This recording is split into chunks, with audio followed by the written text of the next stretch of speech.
just when we thought we knew everything there is to know about FNAF, a new game drops, and that is FNAF Secret of the Mimic. And it's jam-packed with secrets and hidden messages. And in this video, we'll dive into the lore, secrets, and uncover all the endings and everything you need to know, whether you're a seasoned player or just curious about FNAF. Stick around because some of these things will make this game and its lore a must-know for any FNAF fan. So you're not going to want to miss a single bit of this video, so subscribe to make sure you stay up to date with everything lore related, because I'll be releasing more in the coming weeks. And immediately I'd like to address and say one thing. This game does not follow the book's lore. Now that's not to say some of it isn't in there, but immediately I'd like to say there is one glaring difference. Edwin Murray's wife, Fiona, in the book, dies during childbirth. This is not the case in Secret of the Mimic. In fact, she's alive for a good few years with David, that's their son. I just wanted to get that out of the way quickly. That could have huge implications, obviously, for people who believe the books are canon to the games, but I'm not going to get into that debate today, because this game also has 2 mimics. That's right, 2. That's something I'll get into later. For now, let's start right at the very beginning. Because we're a Fazbear employee sent in to retrieve this prototype technology from Edwin Murray because he's gone bankrupt, essentially. And that's our job and our role here. Now, immediately when we pull up to the factory, there's a huge house on the hill. Massive FNAF 4 reference. You know, the one where William Afton lives. But at this point in time, which is what, pre-1979, it's inhabited by Edwin Murray, the creator of the Mimic and this factory. Now, that isn't to say that that house doesn't go on to be William Afton's, and that's something I'll talk about later. You see, we're sent in by Fazbear Entertainment to retrieve this rogue endoskeleton, which obviously by now everyone knows is the Mimic. We're in this abandoned factory, which was the factory floor for all these endoskeletons and mascot costumes, which Murray made himself. His company's name was MCM, not the Comic-Con, but Murray's Costume Manor. This is where all the lore and secrets are uncovered, and believe it or not, is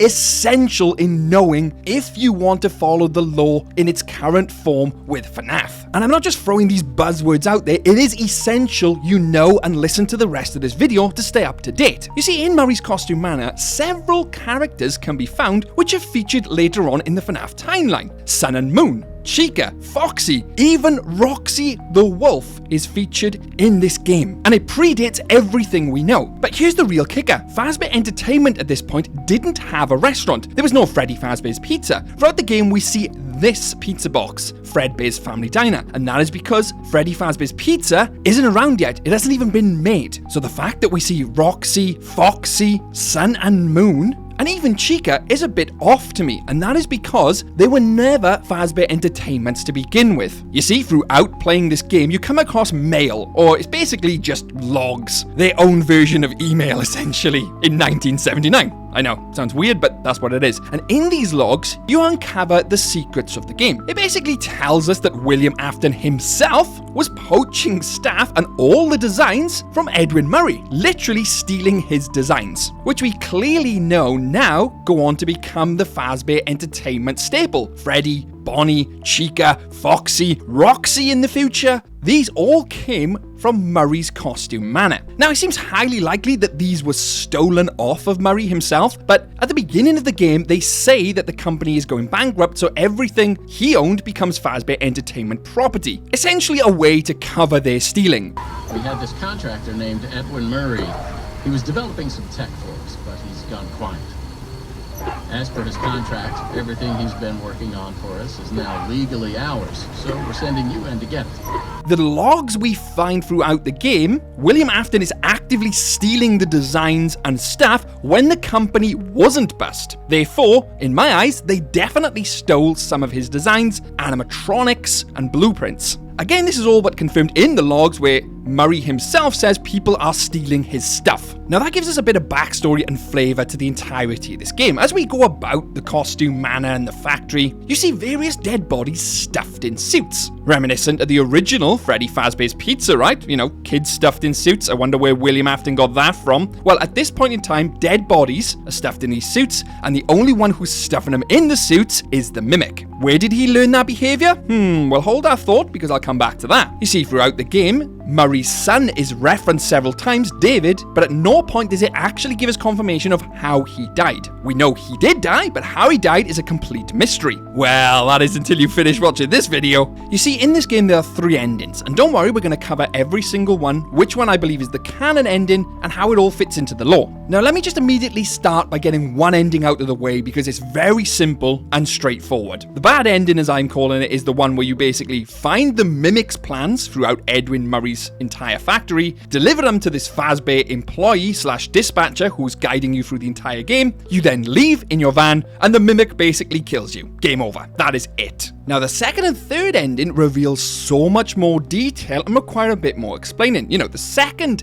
ending, rather than hand over the blueprints, you decide to keep them for yourself and escape the factory as such. And it's at this point where things get really juicy and interesting. You see, in escaping the factory, you kind of uncover numerous things here. On your way out of the factory, there's an entire underground complex where they're building a prototype Freddy's. You know, one of the first restaurants. We see the endoskeletons down there, the original Freddy, Chica, Foxy, all being built. We even see the stage in Foxy's Cove. Now, interestingly, all this is several layers beneath the factory, very much like we see in Ruin. Coincidence? I think not, but let me continue on. The mimic basically follows us down to this prototype factory. We make our way to the security office, and in the security office, we find MXEX.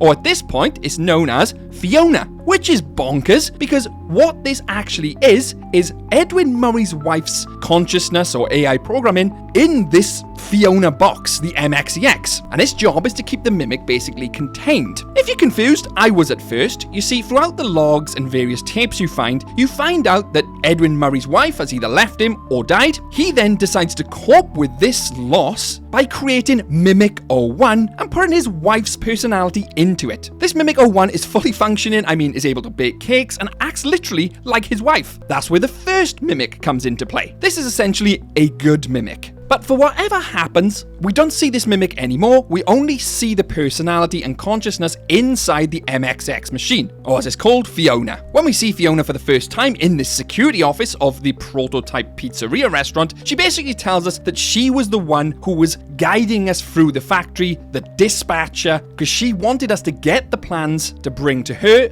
/ Edwin Murray and rebuild Mimic 02. That's the mimic which has been chasing us throughout this entire factory and wants us dead. She wants to basically repair it because that would make it good again, or wouldn't go around hunting people. We also know that the second mimic, the evil mimic, was built for David, his son, to keep him company. So at some point he was a good mimic. But all that changes once Edwin Murray loses his son David. Now, at no point does it actually say how David dies. It alludes to, his death in certain places, but nowhere does it ever say how he dies. Now, I'm not referencing the books because this game is totally different to the books, like I said at the beginning of this video. So the logic here doesn't really apply. But obviously, in the loss of his son, Edwin Murray is extremely upset, and Mimic 02, that's the evil mimic, but at this point in time is good, is mimicking his son, because that's what he literally does. It's in his name. He's copying his son's words, phrases. Edwin Murray gets really upset, and we actually hear him in an audio log attacking the mimic, therefore imparting all his rage into this machine, which in the Freddy Fazbear universe basically makes it come alive with all this rage. Hence why now Mimic 02 is now evil. It's got all of his rage inside of him and goes around literally killing people because of it, and coincidentally stuffing them in suits. Because remember the first ending I talked about? Well, there's actually a surprising bit of information there. Sure, you leave the factory, the mimic kills you, but in the credits rolling scene, you're actually seen inside of an animatronic in the prototype restaurant, indicating that the mimic stuffed you and stuffed all the people we see in the factory. Just wanted to add that in there for context. You might also be wondering why you see all these other animatronics running around the factory, the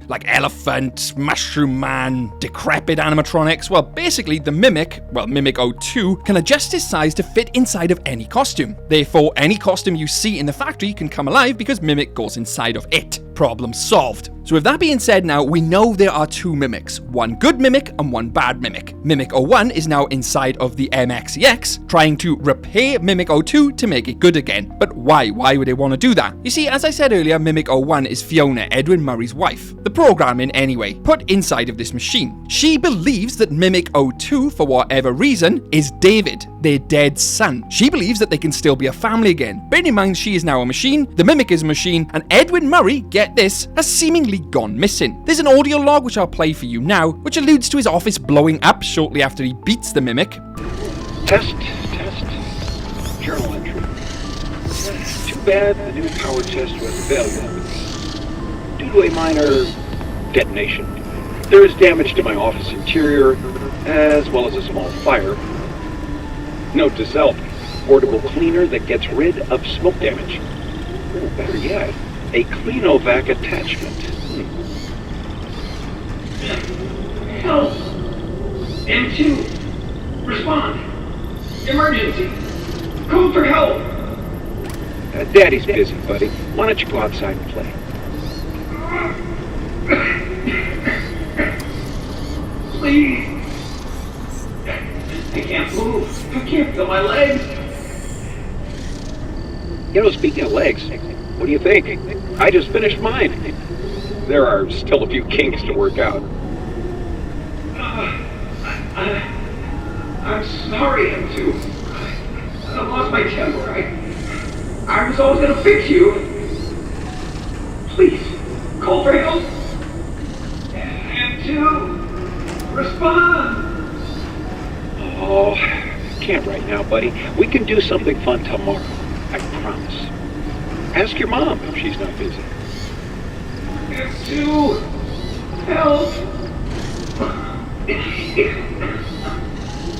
Now, there's several things in that audio tape there which are extremely important for the lore. One, the mimic, as we know, was built with no legs. But this audio log actually tells us that the mimic built his own legs. The second thing here is that we're led to believe Edwin Murray could have potentially died in this house explosion. That would explain why he's missing in its entirety throughout this game. Is he deceased at this point, or is he just simply missing? Either way, again, I'd like to point out this is completely different from the books, because in the books, the mimic had its legs built by a Fazbear employee later on. At no point was it mentioned that he built his own legs. Now, with that bit of information explained and out the way, let's return to this prototype pizzeria we see below the costume manor. This looks oddly like an area we see in Ruin. And believe it or not, there's an elevator we see in the costume manor, which looks exactly like the elevator we do see Cassie fall and go into at the end of Ruin. That's because I theorized time and time again that the pizzeria was built on top of this old costume manor. Now, this prototype Freddy's restaurant was either A, Murray's original idea and was stolen by William and Henry. I mean, we have the logs to prove that William and Henry were stealing his designs. Did they also then steal this restaurant idea? It could indeed be possible. Or could it be that Edwin Murray himself was just commissioned to design the animatronics and proof of concept? I do find it extremely odd that he would build an entire prototype restaurant below his factory, but if Fazbear are paying him for that, then that's what he would do, I guess. But at no point in the logs did it say anything about Fazbear Entertainment commissioning him for a prototype restaurant. All the logs seem to mention is about people defecting to a special Fazbear project, which could be in relation and referencing this stolen idea. Either way, this is a must-know for FNAF fans because everyone believed that Henry and William came up with all the designs themselves, apart from Chica, because we do know that Chica's Party World was something else before FNAF. Well, sorry, before Freddy Fazbear's Pizza. You see, Chica's Party World was actually part of the Mediocre Melodies and stuff like that, but that was already established. Foxy, Bonnie, Roxy were clearly Murray's creations. They were featured in his opening ceremonies, a stage show in the theater. They were his creations. So that tells us immediately they were not created by William or Henry. Hell, even the Springlock costume is something we see in this game, predating anything of William and Henry's. This means that the original designs were built by Edwin Murray, not by Henry Emily or William Afton. An interesting piece of lore here, though, is that one of the logs we actually hear the mention that Henry told Edwin to change Springlock designs. They didn't want Springlock designs anymore. There's no other context on this, just that they wanted to change the Springlock designs out. Now, we could theorize to our heart's content here,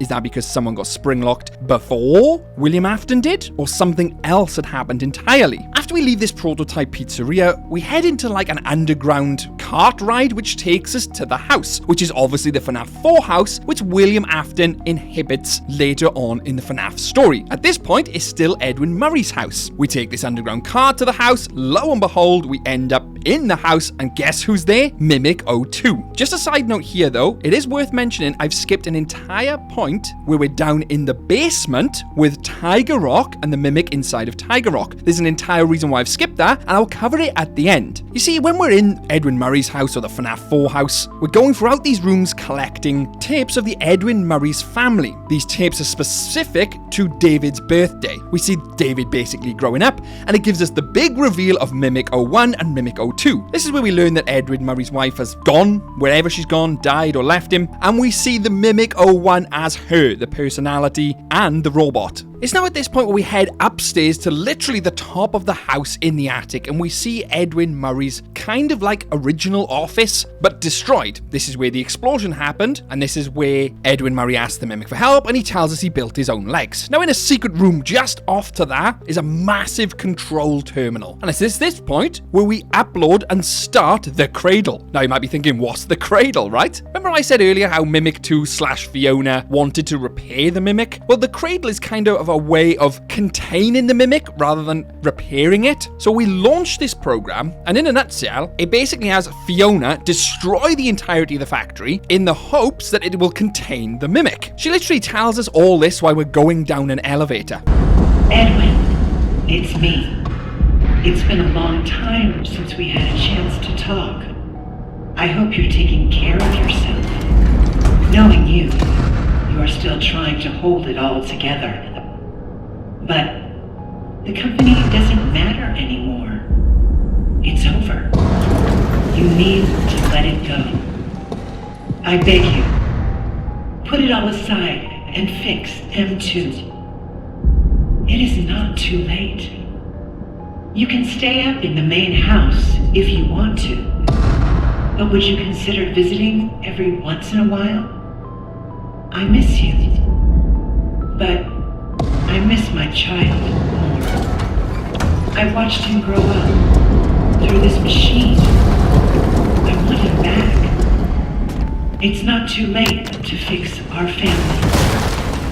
Notice something there? How she hopes Edwin will rebuild and repair M2 and have their family back together again. That would literally mean a robot wife, a robot son, and a human Edwin Murray? Anyway, we make our way out of this destroying, crumbling factory, being chased by all kinds of robots, get into our van and hit the road. This is where the Mimic literally has tracked us down, hits our car off the road, knocks us unconscious. We wake up, he's in front of us, and instead of killing us, he takes our data driver, the thing which has all the information about the Mimic, the logs we've found, the security passes. He takes this off of us and attaches it to himself. Now that's ending 2 of 3. Now it's worth pointing out that I believe that to actually be the canon ending, and there's various reasons for this. Let me cover all that before we get into ending 3 of 3, because that one's absolutely wild. The reason I think this is the canon ending is for numerous reasons. Firstly, this factory plummets into a huge sinkhole created by MXES/Fiona. The same sinkhole, coincidentally, which the Pizzaplex is built of in Security Breach and Ruin. That makes complete sense to me. This is why we find the abandoned pizzeria below the Pizzaplex. There are several instances where all the stuff below the Pizzaplex matches the stuff we find in the factory. The pulley generators, for one, we see in the factory are also seen outside Ruin.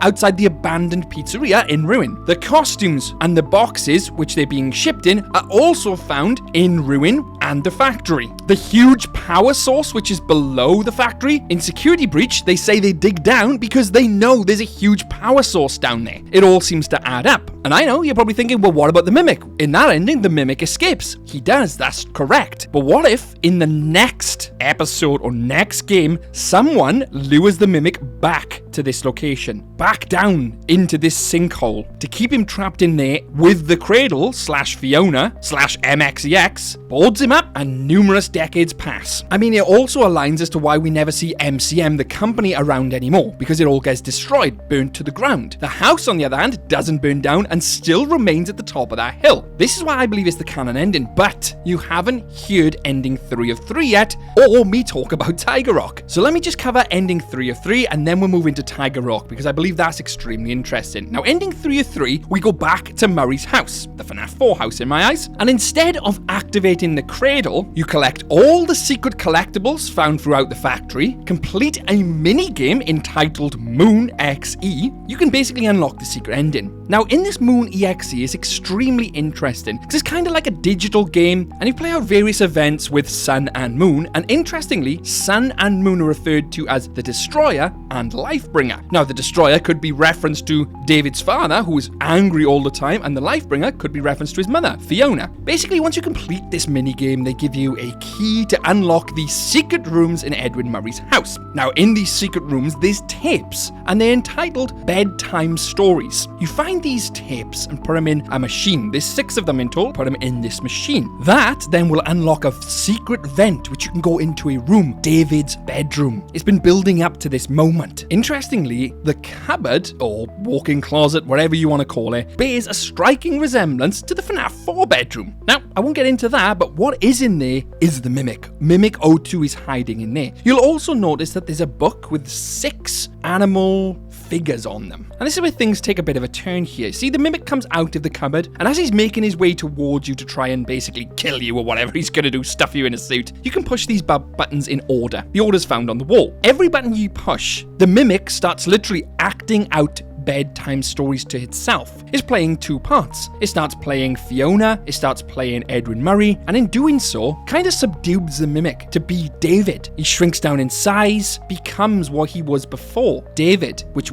is obviously who he was mimicking. Eventually, after pushing all the right buttons, he becomes completely subdued, back to this harmless little child robot, tucks himself into bed with his Tiger Rock plushie, and goes to sleep by saying, "I love you," and seemingly powers down. And that is ending 3 of 3. Now, I'd love for that to actually be the ending, but we know that isn't the case. 1, because the Mimic is completely evil in ruin, in his full size, still with them horrible orange glowing eyes, whereas when he turns to David, they're blue. And 2, the factory and everything else is still left intact. So unfortunately, that is not the canon ending. The one I spoke about earlier is. But we're missing something here anyway. You see, there's an entire section just below the factory, basement 1 and 2, which we can go down into. And it's this point where things start to take a weird turn. You see, once we go down into this abandoned basement, it's completely black. The power's flickering on and off, and what we see in these darkened shadows is Tiger Rock. Well, the Tiger Rock plush animatronic, seemingly with the Mimic inside. The Mimic is repeating phrases which he's obviously learnt from David, but here's the thing, this seems more supernatural than just the Mimic controlling a mascot costume. You see, he seems to be teleporting everywhere, left and right, appearing in front of you out of the darkness, kind of like what Golden Freddy does. Now, this isn't the only place where this happened. Numerous times throughout the playthrough, you can spot Tiger Rock just poof and appear, and then disappear, and you can hear him taunting you as such, or laughing as kids do, playing in the background, various catchphrases. But here's the thing, is it really the Mimic in this costume? I mean, why would he specifically be mimicking David in the Tiger Rock costume? We know, obviously, Tiger Rock was David's favourite plushie as a kid, and he makes one for Mimic when Mimic didn't have any legs, you know, because they were best friends. And there's actually a picture of David and the Mimic sitting on a hill in one of the rooms in the house. So I've always found it odd why the Mimic would choose to inhibit this plushie mascot, or why we never see any made in the factory anyway as a mascot to buy. You see, the Mimic, when he goes into a costume, inhibits apparently the characteristics of the mascot costume it's going into. This is explained to us in game. So the fact that when he goes into the Tiger Rock costume he seems to be mimicking David, could it be that David died by the Mimic's original hands and has been haunting the Tiger Rock mascot costume? And when the Mimic goes into this Tiger Rock costume, David is also in there as well, kind of like the Golden Freddy hauntings. Now, there's an entire theory I've done on Tiger Rock and how the Mimic could have potentially stuffed David inside of the Tiger Rock mascot costume, killing him in the process, meaning David could inhibit and possess this Tiger Rock mascot suit. This then explains the supernatural-like behavior we witness in the basement, throughout the factory, and everything else. Now, sure, you could say that the protagonist we play as has been working for 36, 38 hours, as he states at the beginning of the game, but I find it odd that Tiger Rock would be the only hallucination he's seeing if he was genuinely tired. And let's not forget that David's death is not mentioned mentioned anywhere in this playthrough. But to me, David is definitely haunting that tiger mascot suit. And the main reason why this video is so important and that you've watched up to this point is the fact that William and Henry did not create some of these characters. They did not create Foxy. They did not create Roxy.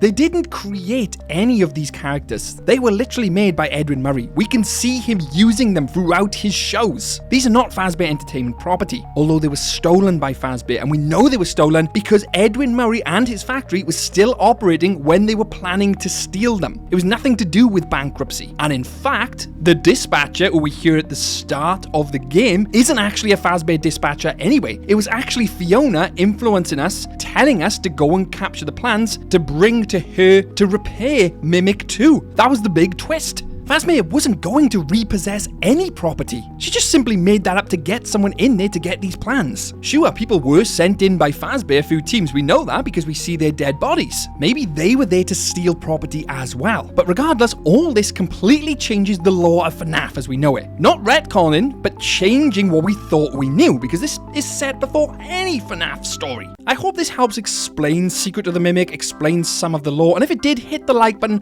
and please share this video and subscribe for more FNAF lore coming up on the channel. We're so close to 100,000 subscribers now. Be the last few to help us hit this huge milestone of 100k and help us get that silver play button. It really would mean the world to me. Thank you very much for watching to the very end of this video. A massive thanks to the YouTube members and Fazbear employees on screen now. Lauren, Rena Fox, Rust Aritsu, and our Twisted Fazbear CEO, Penguin Lover 12. As always, I'm Twisted Animatronic, and stay safe out there, superstars.